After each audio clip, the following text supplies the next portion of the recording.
Whenever I say that I'm happy I didn't get married early, most men usually say things like, she's bitter, she's lying to the younger generation, or that singlehood has turned me into a motivational speaker. For the women, some believe and actually get it, while others think I'm lying too, that I'm not being honest with myself. And the ironic thing is, I get where they're coming from. Because before I did the inner work and healed to the point where I was genuinely happy on my own, anytime I heard a woman over 30 say she was happy and single, I didn't believe her either. I assumed she was in denial. Because at that point in my life, I was chasing relationships. Something in me just couldn't imagine being single and genuinely happy. I believed being in a relationship, even if it wasn't a good one, was better than being single. God help me. But now that I'm healing and happy, even another woman tells me she's single and happy, I completely believe her. The issue is that when you say you're single and happy, especially if you're in your 30s, 40s, 50s, most people automatically assume that you're promoting loneliness, that you don't have bad days, and you're just happy as a clam 24/7, 365 days. But that is not true. I am a romantic. I crave marriage. And because I have this desire that hasn't been met yet, there are days I yearn for my life partner. There are days I feel alone. But the good thing is that this is not most of the time. So let's say 330 days out of 365 days, I'm happy. And the remaining 35, I long for my husband. But I am happy to sit with that emotion until it goes, rather than jump into just any relationship. So with that understanding, right, let's get into this video. That was a very long intro, right? Hello, Intentional Woman. Welcome back to my channel. My name is Ayanime, and the very first reason I'm happy I didn't get married early is that I was not healed. Being unhealed is the worst time to be in a relationship. Talk more of a marriage. Yes, some women have been lucky, right? They meet someone while unhealed, and through the relationship, they grow and heal together. But that's a small fraction. The truth is, when you're unhealed, you make terrible decisions when it comes to your love life. You either choose horrible men, push away good men, or punish good men for whatever horrible men did. And trust me, I did my fair of this because healthy love didn't feel good on or familiar to my nervous system. And to really explain this, I'll use my relationship with my dad and how that affected my love life. Because like it or not, we tend to repeat patterns that are familiar to us. So my father is not an emotionally expressive man, right? He's a very typical African man who provides, and that's it. Proper affection, verbal reassurance, and emotional openness wasn't really there. So what I learned unconsciously from a very young age was that love is earned. So I worked for his validation, his approval. Every small word of encouragement was a reward for working hard and succeeding at something. It was never just said freely. Now guess the kind of men I chose as an adult. Emotionally unavailable men. Men whose love I had to work to earn. Men who I had to work really hard for them to see how good I am. It was so bad that when a man came who loved me freely without any struggle, I didn't find him attractive because that's not what I was used to. Now, can you imagine marrying from that kind of place? Oh my goodness. What kind of man do you think I would have chosen? Because broken people choose broken people. Yes, we are all broken in some way, but there are levels to it. So naturally, I would have chosen a man who was broken, of course, a man whose love, attention, time, affection I had to earn, an emotionally unavailable man. And I'm saying that again because I know the phrase emotionally unavailable is overused in dating. But if you are an emotionally open person, the worst thing you can do to yourself is choose an emotionally unavailable man. It is dangerous. You will suffer, your children will suffer because you'll be married to someone who thinks providing for you replaces emotional intimacy. Someone you can't truly open up to. Someone who can't meet you emotionally, and you will end up either killing that part of you so you can survive that relationship, a part that is the very essence of who you are, or you will look for it somewhere else. That is the truth. So not jumping into marriage early gave me the time to heal heal. It gave me time to reprogram my nervous system so it can recognize what healthy love looked like. So it can be attracted to peaceful, consistent, and emotionally present men. Instead of being suspicious of them because in my unhealed state, I was thinking, how can you just love me without me working for it? It was very suspicious to me. That time helped me to stop thinking that the best type of love is when I have drained myself, proving to a man how good we can be together. And then finally, when he says, yes, okay, let's do it, in a very nonchalant way, by the way, I feel validated, like I won something. It helped me stop thinking that the amount of suffering I endured in a relationship was equivalent to how much I love the man. It gave me the time to stop choosing broken men, men that needed fixing, men with baggage, men I should never have had anything to do with in the first place. It gave me time to understand that healthy love will feel boring. Not in the normal sense, of course, but more like it won't be filled with confusion, anxiety, suffering, and stress, where you don't even know where you stand. You know that very chaotic dynamic? Exactly. It helped me understand what true intimacy is beyond sex. It helped me to stop being and acting desperate. I cannot stress this enough. Healing is non-negotiable because the more you heal, the more you know yourself. When you heal, you start looking at men differently. You start to know how you self-sabotage, what patterns your nervous system prefers, and not just patterns when it comes to you as an individual, but patterns that has to do with your family as a whole. You start to see clearly the generational patterns of unhealthy marriages, the toxic relationship dynamics, female oppression being disguised as endurance or as a woman being strong, destructive behaviors from men being normalized as that's how men are. So instead of ignorantly repeating those patterns, you know exactly what to do to break free from them. You now know what feels familiar versus what is actually healthy. That is why now, when I am attracted to someone who is unhealthy, I am more aware of it and I know how to stop myself because your nervous system will try. Oh yes, it will try to go back to those familiar yet harmful patterns. In fact, this happened to me recently. Talking to two guys, one is very emotionally present, calls me every day. I can see this being something amazing. The other one doesn't call very often. I don't even know what's happening in his life. And guess who I was attracted to? This other guy who is not very emotionally present. Do you know that because I'm now healing, I'm aware that it is not healthy. My nervous system is just gravitating towards it because it feels familiar. And because I'm now in this healing journey, I know everything I need to do to detach myself from that situation. And that is why the best part of this journey is that you become fiercely protective of your healing. And I see this in myself every day because I tell myself, no, Ayanime, you did not do all this work to end up with this type of person. And I'm gone. And I do this not just for myself, but for the children God will give to me because I refuse to continue a generation of broken men and women. The second reason is that it gave me time to become emotionally stronger. This is going to be a bit long, but stay with me, okay? Because this particular point is going to be life-changing for a lot of people. Now, I know that becoming emotionally stronger is part of healing, but it deserves its own spot because I want to go deep into how I am able to consistently walk away from unhealthy men. Because I know that when I see I do this, you may assume it is easy, but the truth is that it is not, especially when there has been a connection with somebody, only to find out that there is a deal breaker in there. And because of that, I have to choose myself. And if you normally choose yourself, then you know that it is a painful process. But it is a pain I have come to love and be comfortable with. The reason I'm able to do that is that over the years, I have come to learn about two life-changing things that I believe every woman should know. Because I'm tired of hearing things like, oh, a man cannot mess with a woman that has money. Say what?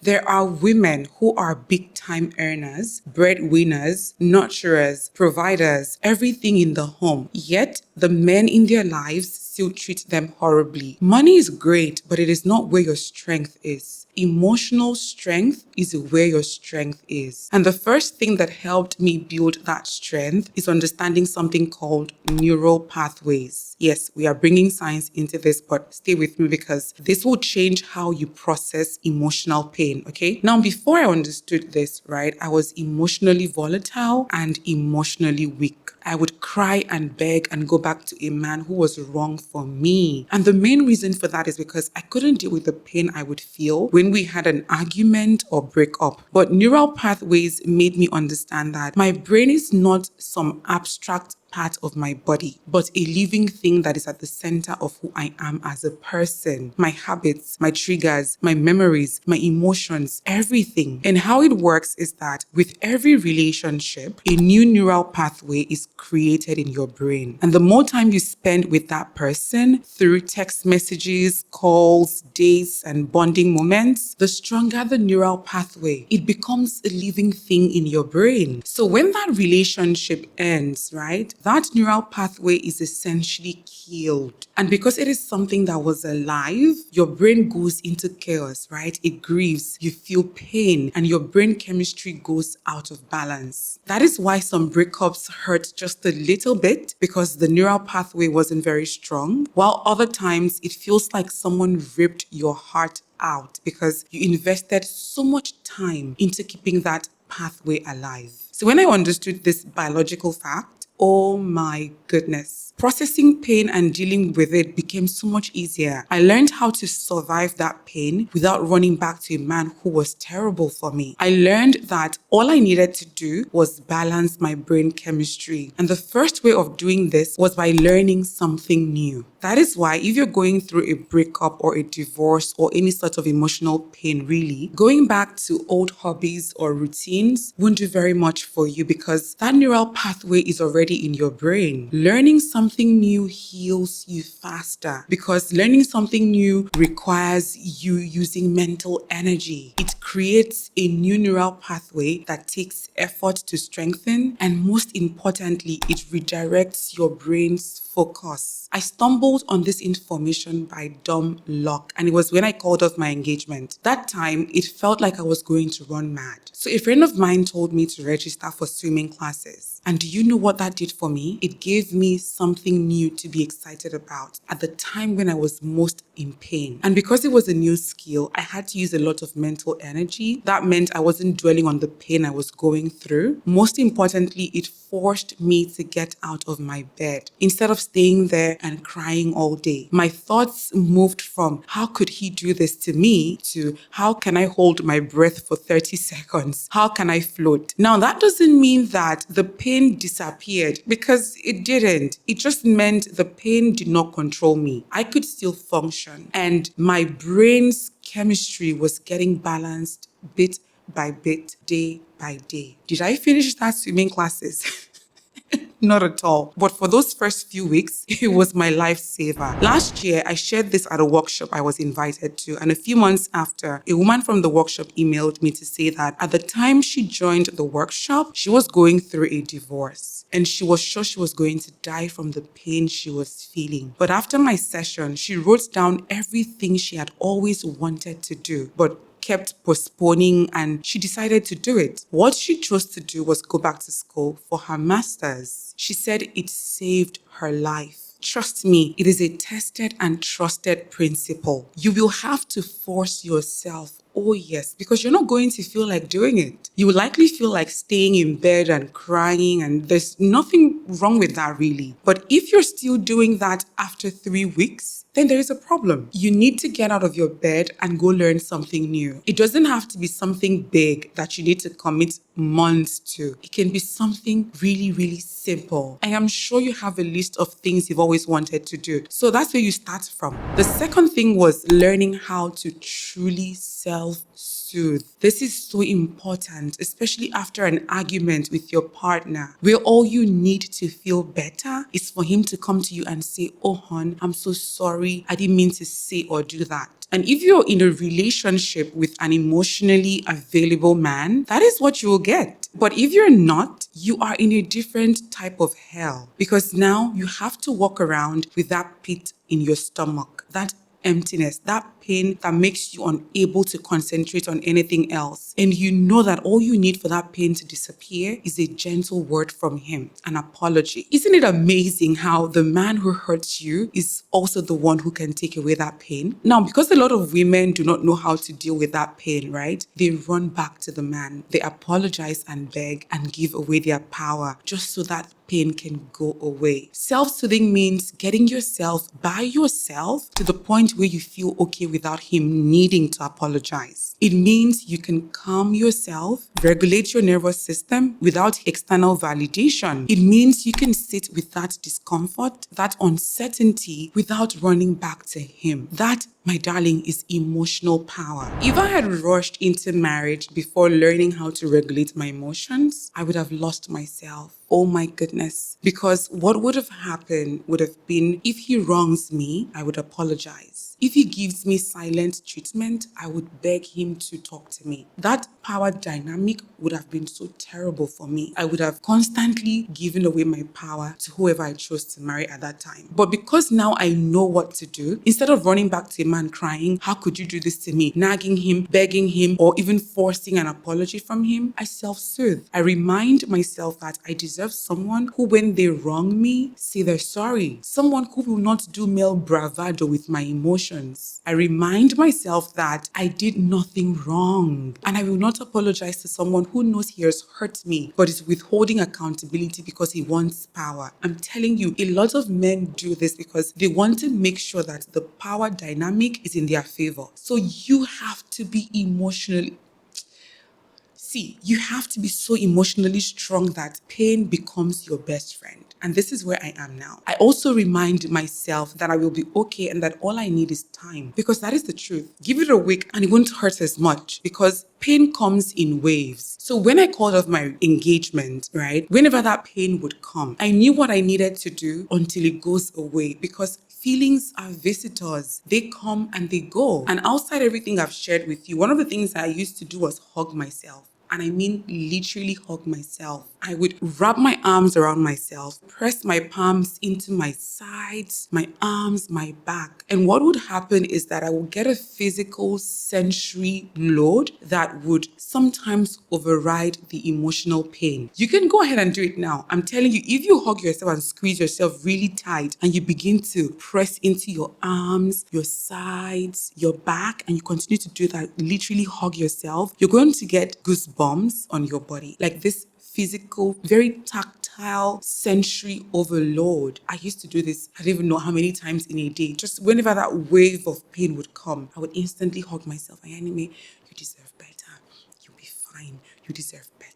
You'll be fine. Something I also noticed with that tactile overload is that you will somehow feel lighter. I don't know how to explain that feeling. You will feel lighter. Please try it and leave a comment and tell me how it feels, because this is self-soothing, right? Yes, repairing your relationship is important, but self-soothing and emotional accountability comes before repair. This is how emotional strength is built. This is how you can get to a point where your partner wrongs you, expecting you to collapse or run back to him, but instead you continue with your day. Not because you're not in pain, far from it, but because you've learned how to compartmentalize. The pain doesn't spill into your work. It doesn't spill into your friendships. You get dressed, you show up, you meet your friends, you live your life. That is healthy attachment. This is how you don't spiritualize everything, or shame yourself for feeling pain. You manage it wisely. You don't just endure, you learn to rebalance your brain chemistry. This is why I can consistently walk away from a man who is a threat to my healing. This is why I can comfortably say that if at any point in my life I do not feel safe in my relationship, I will leave. Not because I am reckless or that I'm expecting something bad to happen, but because I am now emotionally strong. Which is why I will tell you this: do not be afraid of pain. The more afraid you are of pain, the more likely you are to stay in a bad marriage or a bad relationship. Instead, use these principles to regulate your emotions and balance your brain chemistry. The other day, I was talking to my sister and she said, "Hey, Anime, when something bad happens to me, I know that within a few days I'll feel better. All I have to do is just survive the first few days." That is it. Use these principles to survive the first few days, okay? The third reason is that I've come to understand what marriage actually is. I've come to understand what it would require of me and what it requires from my partner. Before I healed, marriage was simply something to tick off my list, something my family, society, and culture expected me to do. It didn't feel like a life commitment. It felt almost like a social requirement. So trust me when I say I am glad I didn't get married with that mindset.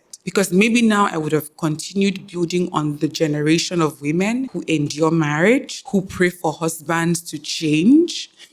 Or by now, I would have been divorced 3 times already. But through healing, spiritual growth, and sitting under sound teaching, I've come to understand marriage differently. And I want to speak about this from a believer's standpoint. Even if you're not a believer, trust me, there's something to gain from this. Now, I want to start out by saying that I've come to understand that marriage is not just two friends living under the same roof. Marriage is not just companionship. Marriage is not just even procreation. Marriage is two people already walking in purpose, coming together to serve and grow the purpose of God. Two lives, two callings, and these two wholesome people coming together in alignment. That is why when the Bible talks about being unequally yoked, it is not just about Christian and non-Christian. It is about compatibility of purpose, values, vision, and spiritual understanding. Because yes, we're all Christians, but we don't all believe, practice, or submit to God in the same way. I now deeply understand that marriage means choosing the same person every day, in good times and in bad times. When seasons change, when life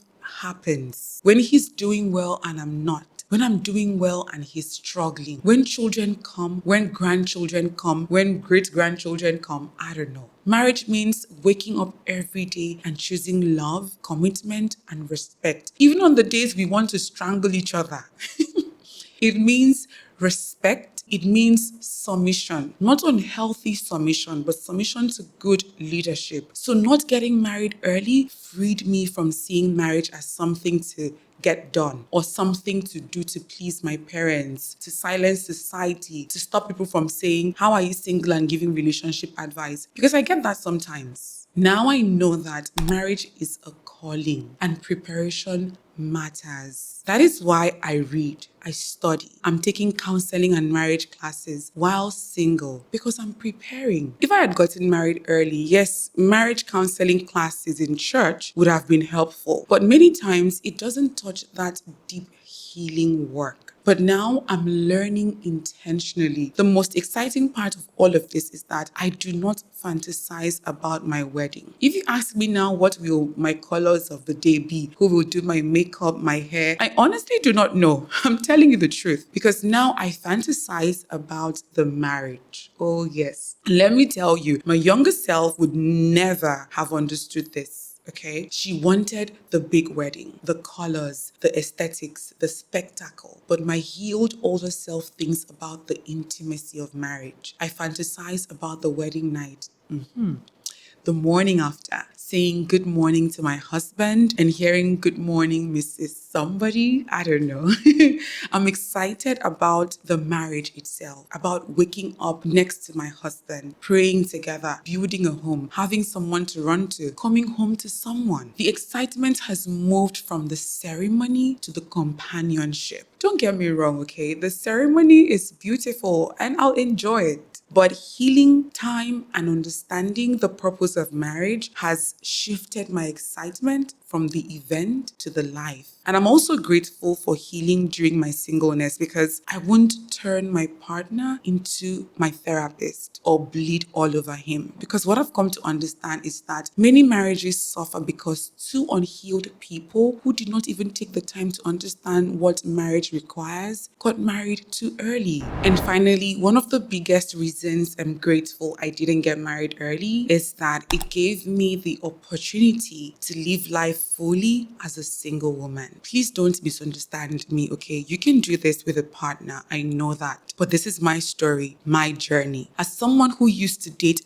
back to back, relationship after relationship, as someone who was waiting for a man to come and save me, getting to this point where I am financially secure, traveling, building and exploring life means everything to me. Before now, one of my biggest fears about marriage was that I would not be able to live my life. I had never traveled, never gotten the opportunity to explore life on my own terms. And because of that, every time I thought about getting married, I would feel two things: missing out on life and the weight of responsibility. I didn't feel excited about it because, like it or not, marriage changes your life. Especially when you marry and start having children immediately. Your body, your priorities, your freedom, everything changes. But now that I've had time to live a little, I don't have that fear anymore because I am not wasting this time. In my singleness, I have been fruitful. It was not a season of living a mediocre life, waiting for a man to arrive to activate my happiness, which is a lie, by the way. You need to be happy by yourself first. If not, you will carry that unhappiness into a relationship. Another thing is that in my singleness, I have built financial capacity that now you have to offer me more than money. You just have to. And because of that, I vet men differently. As a single woman, when you are empowered emotionally, financially, mentally, spiritually, culturally, and